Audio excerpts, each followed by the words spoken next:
করে নি টেম্পার কমাই দিচ্ছি। কেন? দাঁত ফালাই নাই। পারলে একটা দাঁত ভাঙা সাপের কামড় খাওয়া দেখা, টাকা দেবো 5,000। দরকার বলে গাড়ি ব্যাটারি বিছা দেবো তোরা 5,000। আর যদি মইরা যায় এটা গায়ে আনি না। কেন বড় বড় সাপুরা দাঁত ভাঙা সাপের কামড়ে মইরা যায়। কথা কি বুঝতে পেলে?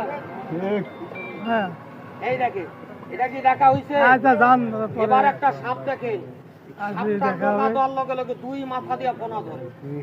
দেখে টাকা দিয়ে নিয়ে আইছি, যার মানে যাইতে পারি নাই। আমি তো যাই নাই, কমু কেমনে বাসা? কোন দেশে লাগবো? এখানে ঘরে বসে থাকা বাবা, টাকা থাকলেই জার্মান যাওয়ার লাগে না। এই দেখো, এই দেখো,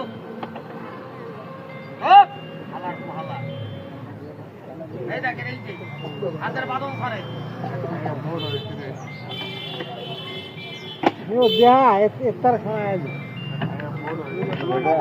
হাতের বাদন ছাড়েন, এই দেখেন একটা বন্ধ সকলে সাবধান, দূরে থাকলে দেখতে পারবেন, একটু আগিয়ে আসেন। সাপ একটাও যায় না, আপনাকে কারো কাছে যাইবো না।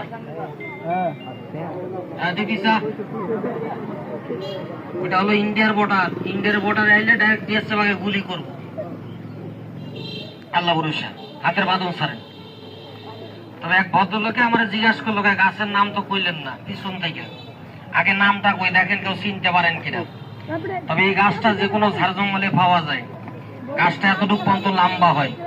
তবে এই গাছটার নাম একটা কিতাবের ভিতরে লেখা আছে। কিতাবটার নাম হলো লোকমানি কিতাব।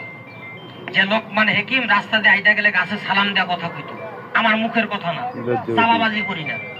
তবে এই গাছটার নাম কিতাবের ভাষায় লেখা আছে স্পষ্ট ভাবে। গাছটার নাম আরবি ভাষায় বলা হয় বাজিকরণ গাছ, বাংলা আঞ্চলিক ভাষায় গাছটার নাম বলা হয় নাকমণি গাছ। আবার হিন্দু দাদা থাকলে চিনবেন, ওদের মহাভারত গীতার ভিতরে গাছটার নাম লেখা আছে।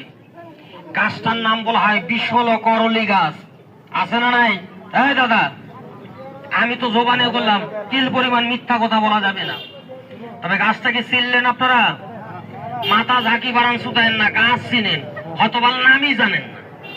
কথা কি মিথ্যা করলাম? প্রশ্ন 2 জায়গায়, চাপাবাজি শুধাইস না। আপনার লজ্জাপতি গাছ ছাড়া কোনো গাছ চিনেন আমি খুব ভালো জানি।